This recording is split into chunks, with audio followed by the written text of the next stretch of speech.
Dito sa Papa Dudut Stories, ikaw ay hindi nag-iisa.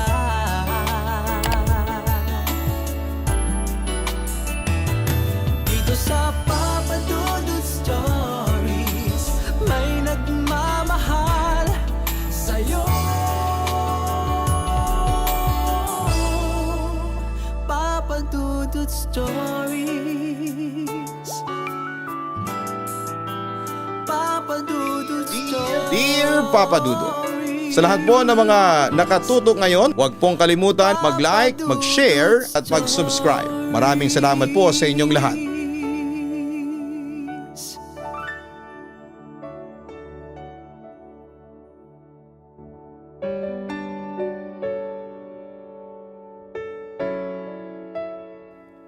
Magandang gabi sa inyong lahat.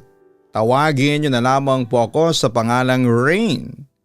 24 years old na sa ngayon at nakatira dito sa Calamba, Laguna. Isa sa mga paborito kong pastime ay ang pakikinig sa Papa Dudut YouTube channel at sa Spotify. At kapag may pagkakataon ay nakikinig din ako sa inyong radio program. Siya nga pala, marami akong gustong ikwento sa inyo pero naisip ko kinalaunan na i-share muna sa inyo ang kwento ng kababalaghan na nangyari sa akin na nagsimula noong bata pa lamang ako. Papa Dudut, tipikal sa mga bata ang matatakutin lalo na sa multo. At isa na ako doon. Hindi ako mahilig manood ng horror movies kasi natatakot talaga ako. Tapos ay napapanaginipan ko pa yon ng ilang araw. Hindi rin ako nakikinig ng mga radio drama na horror at lalong hindi rin ako nagbabasa ng mga ghost stories. Pero ang hindi ko talaga matigilan ay yung makinig ng mga kwentong katatakutan mula sa mga kaibigan at kapatid ko. Mas malakas kasi ang impact ng takot sa akin pag alam kong true story yon. Anyway, madalas akong asarin dati ng kapatid kong panganay, si Ate Vina. Mahilig siyang manakot at magkwento ng nakakatakot. At isa sa mga kwentong shinare niya sa akin ay tungkol sa isang kwento sa university na pinapasukan niya tungkol sa Ole Ole. Senior high school na ako noon at nakatakda akong kumuha ng entrance exam sa university niya. Kaya nagkwento si Ate Vina tungkol sa nakakakilabot na kwento ng Ole Ole. Naalala ko pa rin itong kwento pero hindi na gaanong kadetalyado ang natatandaan ko. Alam niyo ba yung kwento nitong Ole Ole? Ang alam ko lang ay kwento ito mula sa university.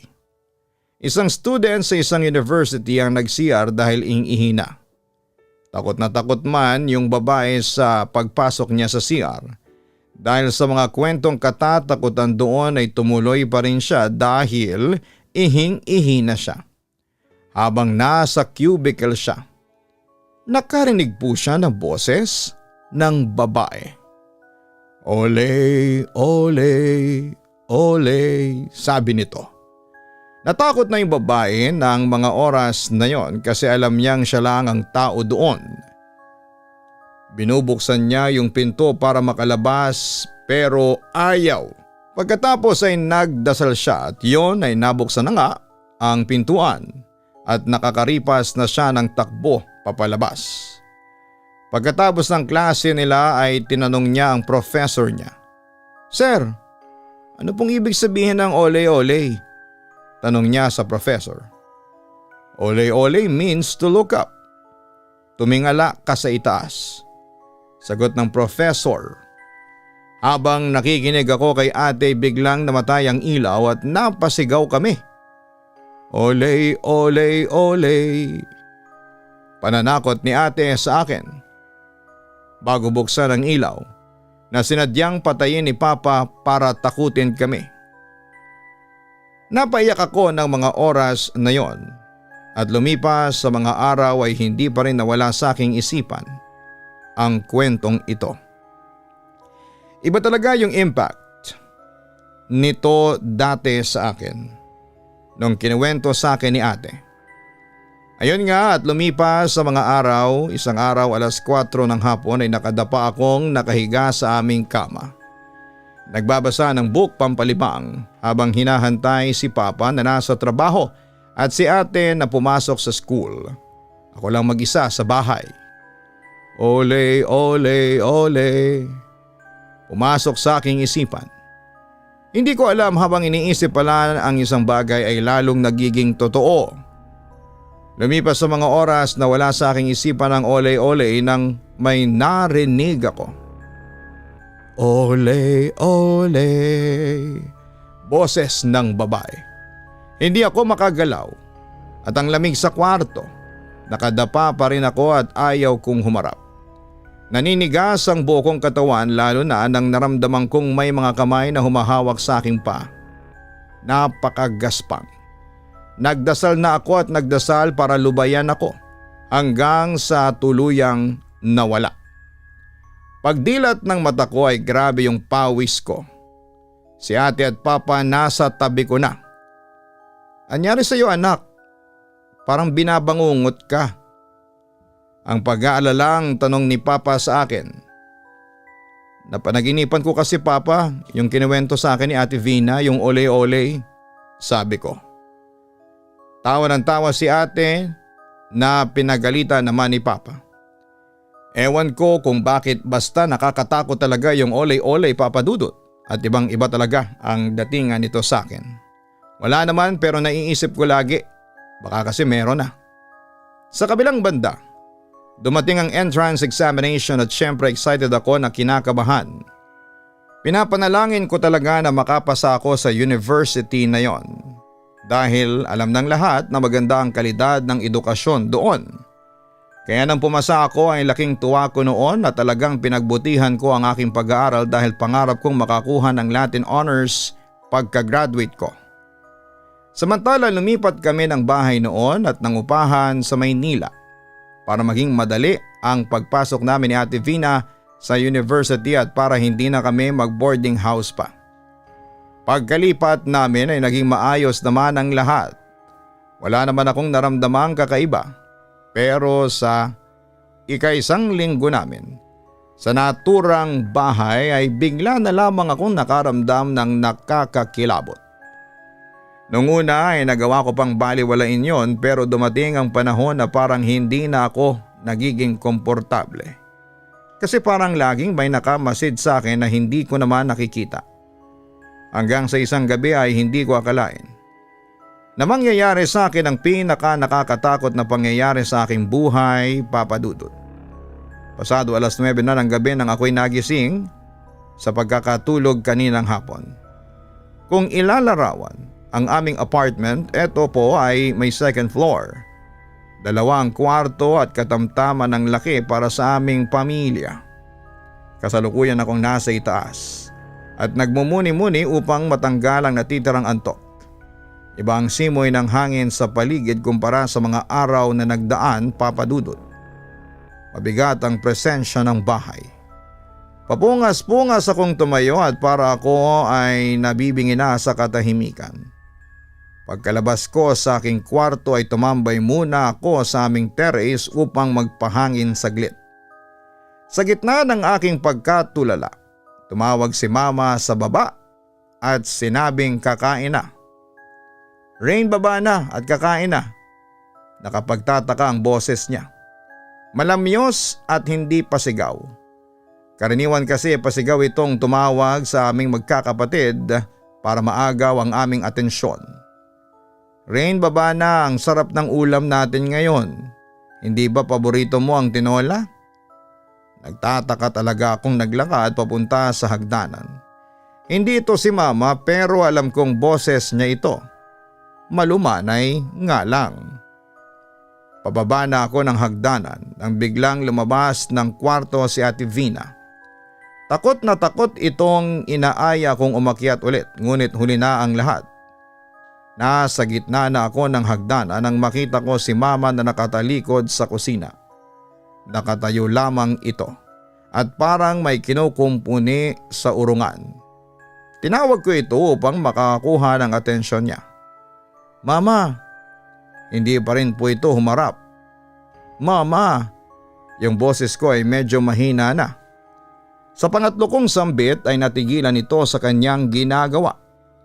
5 segundo itong nakatayo patalikod at si ate naman sa itaas ay nakasilip lamang sa akin at may bahid pa rin ang takot sa mukha niya. Napadako ulit ang aking tingin kay mama. Nang marinig ko ang buto na parang nagkakalasag-lasag. Sa aking natutuklasan ako'y naparalisa, Papa Dudut. Umikot ang bewang ni mama paharap sa akin habang ang pababa nito ay nakaharap pa rin sa kusina. Nakangisi ito at nanlilisik ang kanyang mga mata. Naistatwa na ako sa aking kinakatayuan sa hagdanan, Papa Dudut. Hindi ako makahinga ng maayos sa aking nakikita. Bigla na lamang akong hinatak ni ate papunta sa kanyang kwarto at nilak niya ito. Kanina ko pang sinasabi sa iyo, umakyat ka na. Nanginginig na sambit ni ate. Narinig ko yon na tumatawag kanina. Natakot ako, wala si mama, umalis, nagpunta sa reunion. Kaya naglak na ako ng pinto. Paliwanag pa nito. Hindi ko naman alam na nandyan ka. Ang akala ko yung tumatawag na yon ang nagbukas ng pinto ng kwarto mo. Dagdag pa nito. Ako naman ay nakatulala pa rin sa aking nasaksihan. Tama nga ang aking hinala. Hindi yon si mama. Bigla na lamang may kumatok sa pinto at mahina lamang ang pagkatok. Vina, Rain, kakain na. Panunuyo ng babae sa labas. Shhh! Tahimik, huwag kang magsalita. Bayaan mo siya. Aalis din yan. Pagkumporma ni ate. Katok lamang ito ng katok hanggang sa nawala. Matapos ang 4 na minuto. Kumalma na rin kami ni Ate Vina at nanatili na muna sa kwarto. Balak na lang naming hintayin si mama umuwi at saka lumabas na lamang ng kwarto. Hindi na namin ramdam ang presensya at napagdesisyonang buksan na lamang ang TV upang mag-ingay sa kwarto. Naraan ng 10 minuto. May kumatok sa bintana. Agad kaming napabalikwas ni ate at tumingin dito. Naistatwa kami sa aming natunghayan. Nandun ang babae sa bintana at nakasilip, nakangiti at nanlilisik ang mga mata. Hindi ito maaari, nasa 2nd floor kami. Bigla itong nagsalita. Mga anak, kain na. Nagibang itsura nito at dumugo ang mata niya at nakangiti pa rin. Namutla na rin ang balat niya kasabay ng aming pamumutla sa pagkatakot. Bigla na lamang dumaloy ang adrenaline rush ko at hinatak si ate palabas ng kwarto. Iniwan namin ang bahay at pumunta na lamang sa bahay ng aming tita. Agad namang kinuwento namin kay tita ang mga nangyari sa amin. Akala ko noong unay hindi siya maniniwala pero sinabi niya sa amin na alam niyang may nagmumulto sa nilipatan naming bahay. Katunayan ay tutol siya sa desisyon ni mama na lumipat doon at ikinuwento nga ni tita ang kasaysayan sa likod ng bahay na tinitirhan namin. Pero hindi naniwala si mama at saka ayaw niyang umalis kasi mura lamang ang upa namin.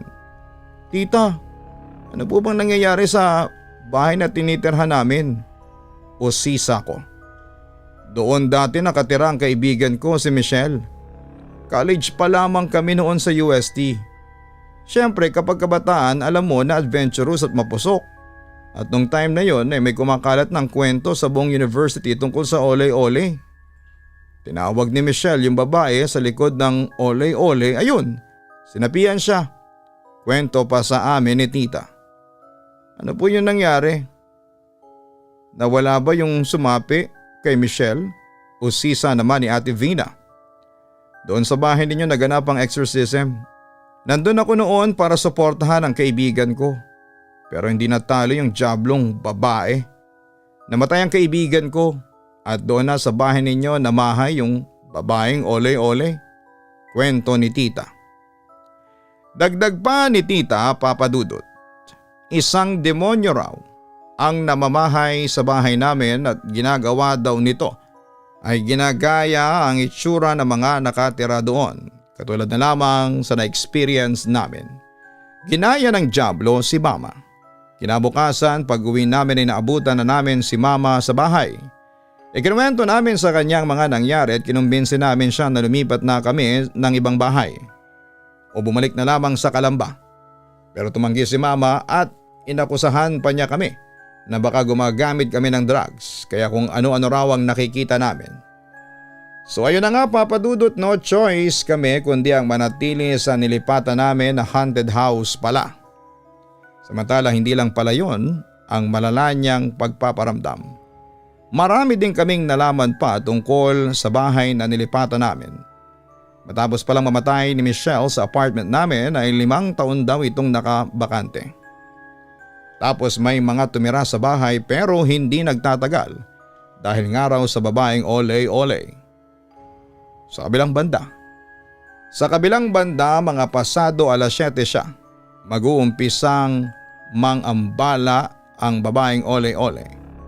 At ang pinakamalala is pagsapit ng alas 9. Hanggang isang gabi 8:50 PM na ako nakauwi galing sa bahay ng kaibigan kong kaklase.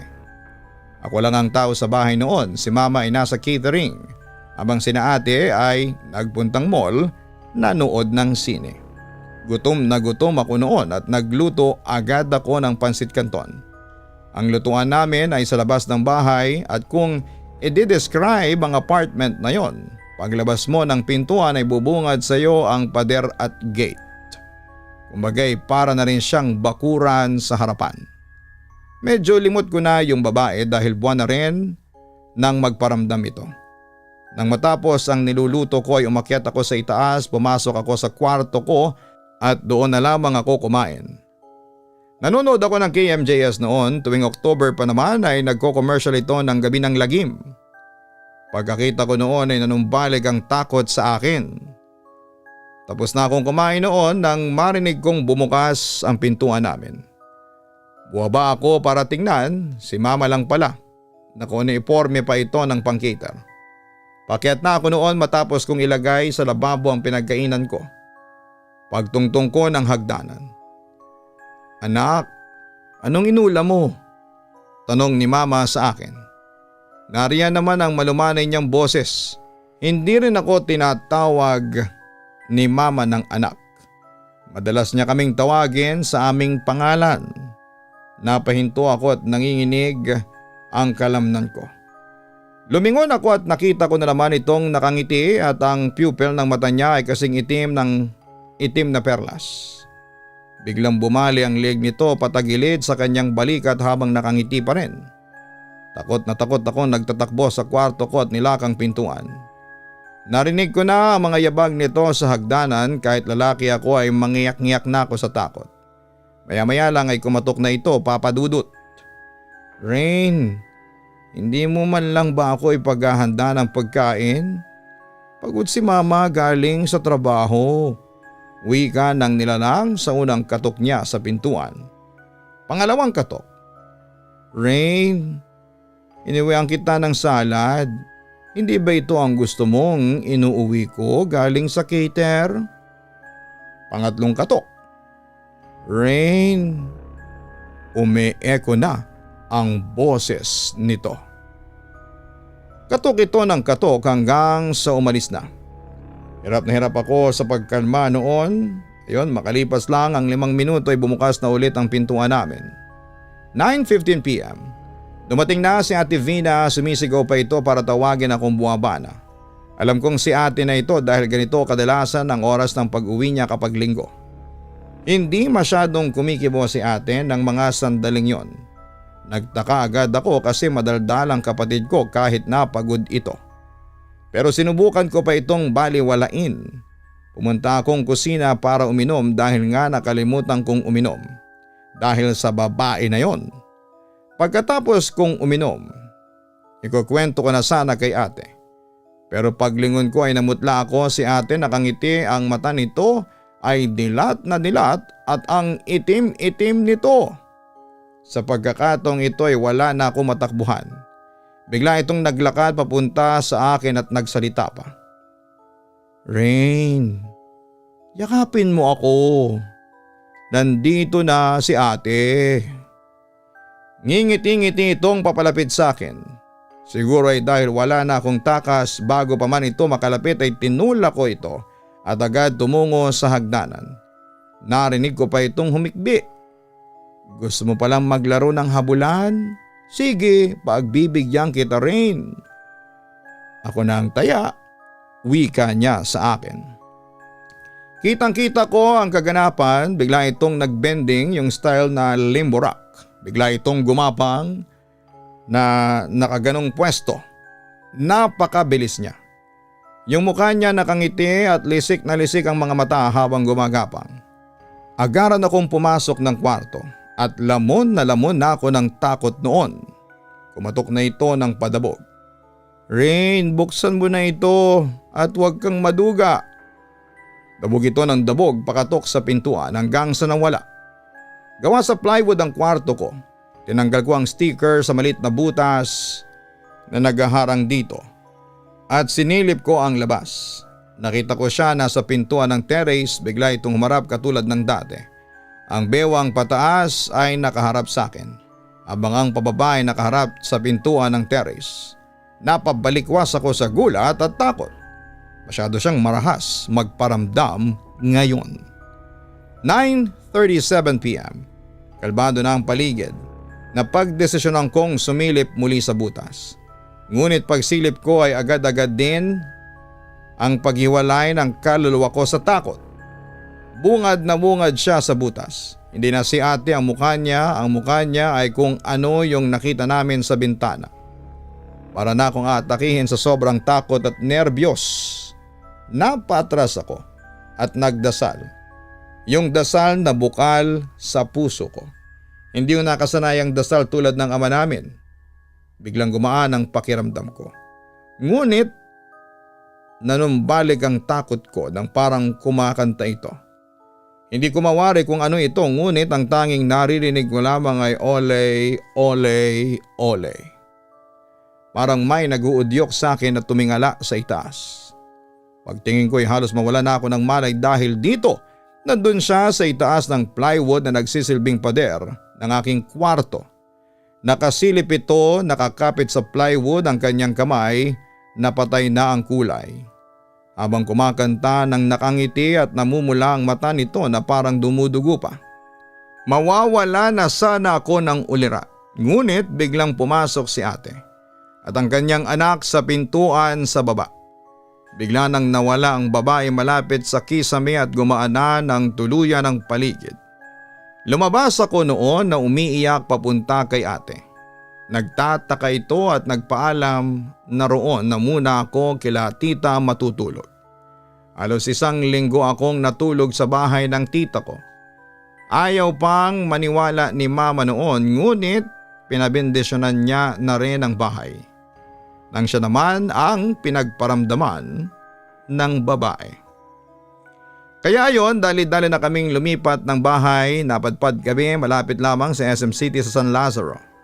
At sa awa naman ng Diyos ay maliwalas naman ang bahay at walang multo. Doon kami tumira hanggang sa makatapos kami ni Ate Vina ng kolehiyo. Pagkatapos po noon ay bumalik na kami ng Calamba at doon na naming napiling magtrabaho. Bumalik din kami sa dati naming tinitirhang bahay noon dito sa Calamba. Papadudot. Sobrang nakakatakot na nang na-experience kong yon. Maraming beses ko na itong shinare lalo na sa Facebook pero marami ang hindi naniniwala sa akin. Pero okay na rin sa akin kahit na hindi na sila maniwala. Ang mahalaga, nakasurvive ako sa bangungot na yon ng aking buhay. At ayaw ko nang maulit pa yon. Papadudot, hanggang dito na lamang po ang sulat ko at muli maraming salamat at magandang araw po sa inyong lahat. Lubos na gumagalang, Rain. Maraming salamat Rain sa pag-share mo ng iyong kwento sa amin sa Papadudot YouTube channel. Dito sa Papadudot Stories. Nakakatakot ang iyong naging karanasan at buti na lamang at hindi ka napahamak. Ganun pa man, ang mga nilalang ng dilim ay hindi talaga yan makakapanakit sa iyo kung malakas ang pananampalataya mo sa Diyos. Siguro isa na rin ang faith mo kaya nakaligtas ka sa olay-olay. Basta mga ka-online tandaan po ninyo na kapag may nararamdaman kayong kakaiba at nakakatakot ay huwag ninyong kalimutang magdasal sa Panginoon. Walang masama kung humingi kayo ng gabay sa kanya. Suportahan at panoorin ang Kaistorya YouTube channel para sa ibang mga horror stories na amin pong ina-upload. Sana po ay nakapag-subscribe na po kayo dyan ha, Kaistorya Horror, ang amin pong secondary channel at ganoon din ang Papa Dudut Family YouTube channel. Sa lahat po ng mga taga Fairview, mga taga Lagro, naghahanap ba kayo ng lead wholesaler, factory price na mga soft drinks? Hanapin ang RMJ Business Corporation Facebook page para mag-inquire. Maraming salamat po.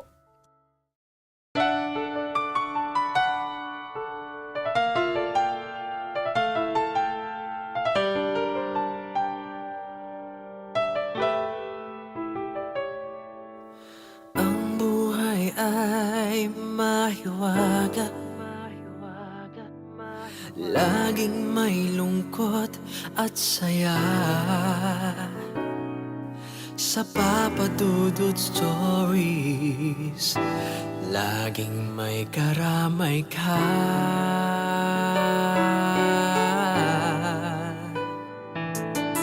Mga problemang kaibigan, dito ay pakikinggan ka. Sa Papa Dudut Stories, kami ay iyong kasama. Dito sa Papa Dudut Stories, ikaw ay hindi nag-iisa.